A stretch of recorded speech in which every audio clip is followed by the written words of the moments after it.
Greetings, everyone. Pete Pardo here from Sea of Tranquility. Welcome to kind of like a mid-year report, right? We've had lots of people who have asked for me to do like a kind of like assessment of where we are with new releases here in the first half of the year, now that we've just ended the first half of the year, and kind of what my thinking is as far as what I feel are some of the strongest albums of the year. Because, of course, at the end of the year, we go and we do a top albums of the year countdown, and I usually do that across various shows on the channel so I can get other folks' perspectives on what their favorite albums are. We do it on Hudson Valley Squares for those who want to talk about the hard rock and metal albums. We do it on In the Prog Sea for the prog stuff, and then I do my own list all throughout the month of December, where in fact, I did it last year for the first time, where I did like my top 31 countdown, because we've got 31 days in December, and I went from my number 31 on the first all the way to my number one album of the year on New Year's Eve. So I really like doing that.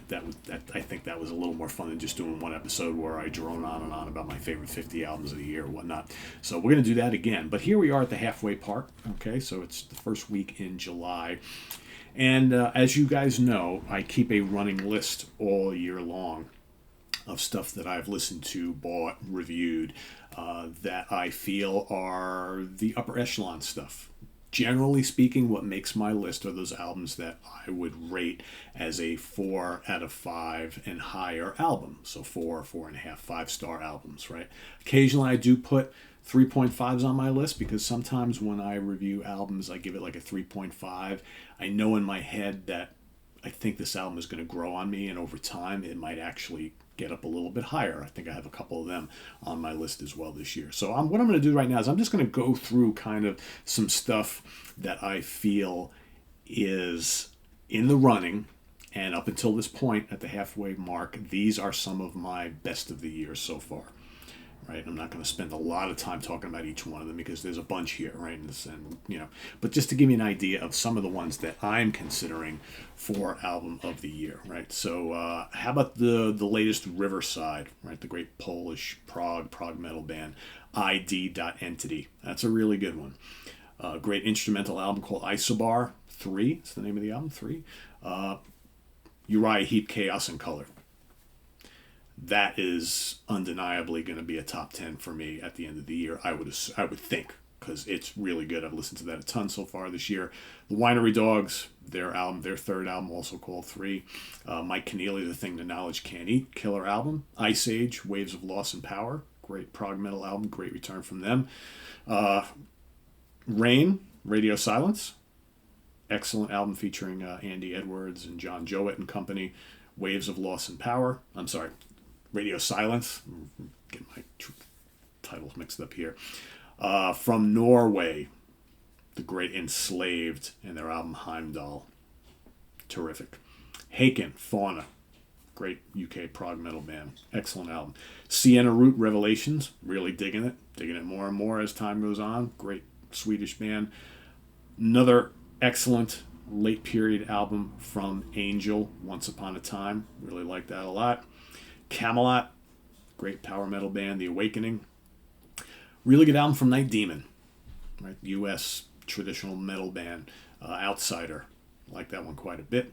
If you like blues rock, how about The Cold Stairs? It's called Voices. Redemption, their latest one, I Am the Storm.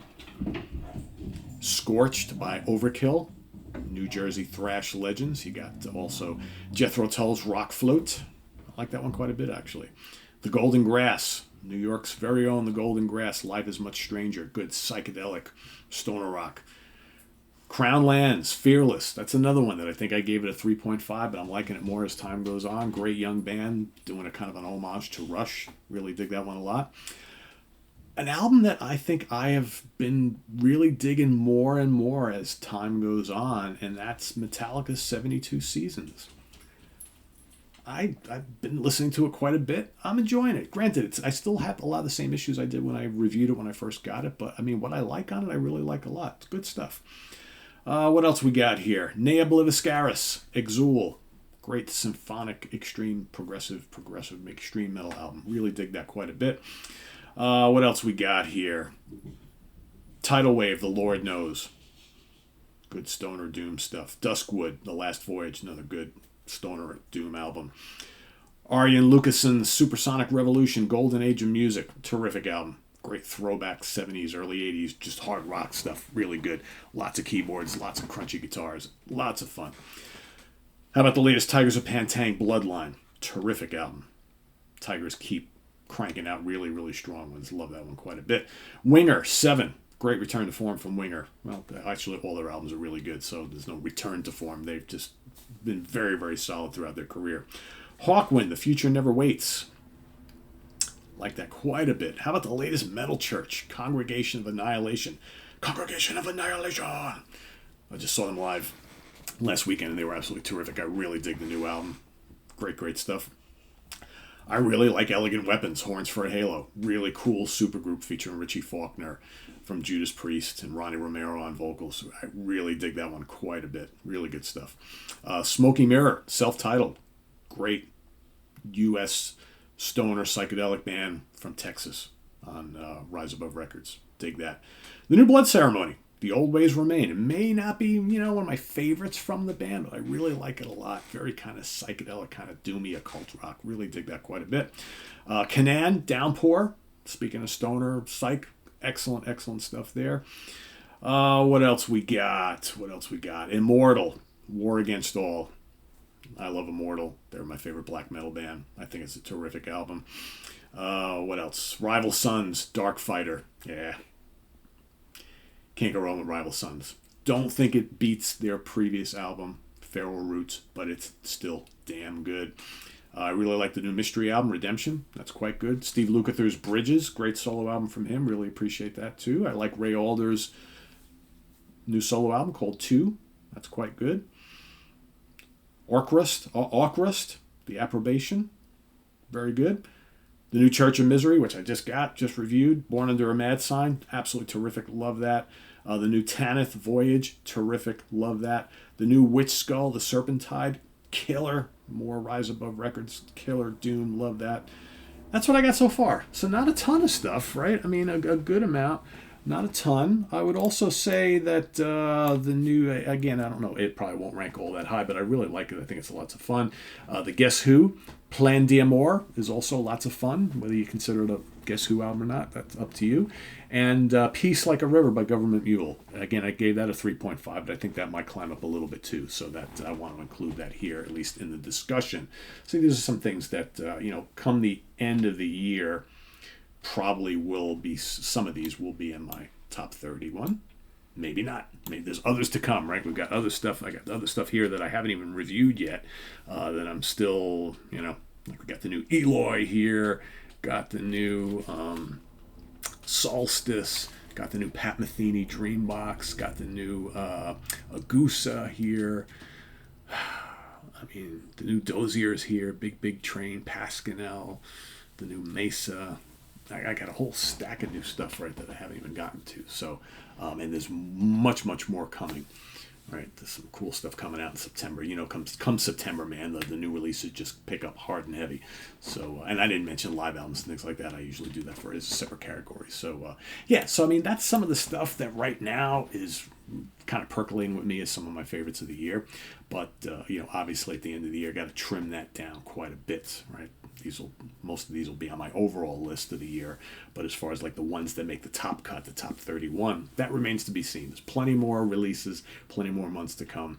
So till then, visit us on the web at www.seatranquility.org. We're on Facebook, we're on YouTube, all together, all the damn time. Please subscribe if you haven't already and click on that notification bell so you get alert of all of our content as it posts. And please do hit the like button before you leave. Also down below, we got the links to our Ko-Fi page for channel donations as well as our merch page. So thanks in advance for all that. And we'll see you real soon here with more stuff on the channel. Stay tuned for the Monsters Den tonight, of course. We will be doing a review of the brand new film Evil Dead Rise. Okay, the latest installment in the Evil Dead franchise. So tune into that to get our review and thoughts on that particular film. We got Friday morning at the Funhouse tomorrow with Martin Popoff. We've also got 4 Fusion Friday happening tomorrow as well. And we've got, over the weekend, we've got Ranking the Albums of Fu Manchu on Sunday. Craig Kaminsky and Jim Bakke are joining me on that. All 12 albums from the California stoner metal legends That's happening on Sunday. You might also get the next installment of my overlooked and underappreciated live album show, hopefully on Saturday. So I think I'll be able to crank that one out over this weekend. And yeah, lots of other stuff coming up. We got Phil Aston's joining me next week. We're going to be doing a show that'll probably debut Monday night, Place of the Hudson Valley Squares. All about, it'll be the first in a series, all about songs that make a guitar player, right?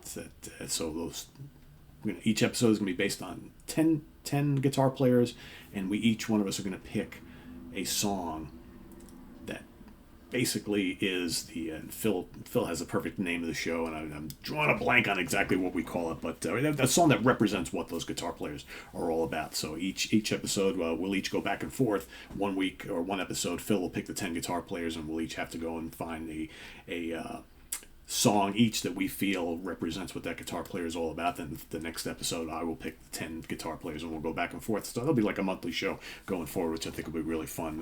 Both Phil and I play guitar. We love guitar players, and I think that'll be pretty interesting. So yeah, so that's what's coming up. And till then, I am Pete Pardo. Thanks for watching, everybody. Enjoy the rest of your week, and we'll see you soon. Bye-bye.